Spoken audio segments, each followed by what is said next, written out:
Only thing என்ன தெரியுமா சுதர்ஷன், இப்போ நம்ம எவ்வளோ வேணா ஆசைப்படலாம். இந்தியாவிலே இருக்கிறது ரிச்சஸ்ட் பர்சன் மாதிரி கூட நான் இருக்கலாம்னு படலாம், தப்பு இல்லை. ஆனால் அதுக்கு நான் தான் உழைக்கணும். எங்கள் அப்பா அம்மா அதை ப்ரொவைட் பண்ணோன்னு நான் நினைக்கக்கூடாது. இல்லைன்னா என் கணவர் அதுக்கு எனக்கு ப்ரொவைட் பண்ணோன்னு நான் நினைக்கக்கூடாது. நான் அந்த நிலைமைக்கு வரணுமா, நான் அதுக்காக உழைக்கணும். அந்த மாதிரி நீ ஆமாம் என்கிட்ட இவ்வளோ திறமை இருக்குது, நான் இவ்வளோ நல்லா வாழறதுக்கு எனக்கு ரைட்ஸ் இருக்குன்னு நினச்சியானா அந்த வாழ்வியலை, அந்த வாழ்க்கையை நீ தான் உருவாக்கிக்கணும். அது எப்படி மேடம்? அதுதான் வாழ்க்கை. நம்ம உழைச்சி நம்ம உருவாக்கிக்கிறது தான் வாழ்க்கை. புரியுறதுங்களா? 18 வயசு வரை தான் உன்னை பார்த்துக்கிறதுக்கு அப்பா அம்மாவுக்கு கடமை. அதுக்கப்புறம் நீ எப்படியெல்லாம் வாழணும்னு நினைக்கிறியோ அது நீ தான் உருவாக்கிக்கணும். உன் பிரச்சனை என்னன்னா, நீ புத்திசாலி, நீ நிறைய யோசிக்கிற, ரொம்ப யோசிக்கிற, நிறைய திறமை இருக்கு. ஆனால் உன்னோட சூழல் பல பிரச்சனைகளை உனக்கு தந்திருக்கு. புரியுறதா? அதனால நீ ஒரு இதுக்குள்ள அடைஞ்ச மாதிரி ஃபீல் பண்ற.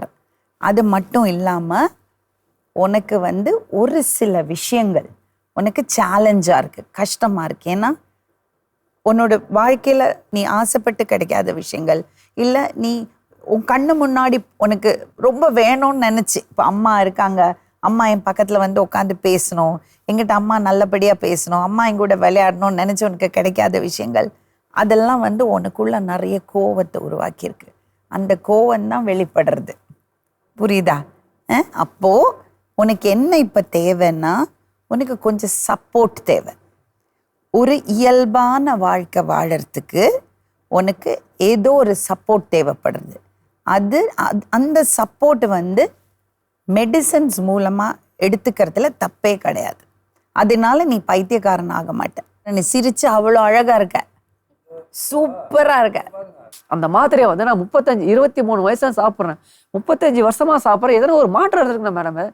அவருக்கு என்னன்னா, மாத்திரை சாப்பிட்றதுனால அவருடைய பிஹேவியர் கண்ட்ரோல்டாக இருக்கு. ஆனால் அவருடைய அந்த கோபம், அந்த வெறுமை, அந்த ஏமாற்றங்கள், அது எதுவுமே செட்டில் ஆகலை. அதுதான் யூஸ்வலாக கவுன்சிலிங்கில் ட்ரை பண்ணுவாங்க. அந்த எண்ணங்கள், எந்த எண்ணங்கள்னால இந்த மாதிரி ஒரு மாற்றம் ஏற்பட்டுச்சு, அந்த ட்ராமா, அந்த குழந்தை பருவத்தில் ஏற்பட்ட இந்த சூழ்நிலைகள், அதெல்லாம் அட்ரஸ் இன்னும் பண்ணல. அதை எதுவுமே சார்ட் அவுட் பண்ணல.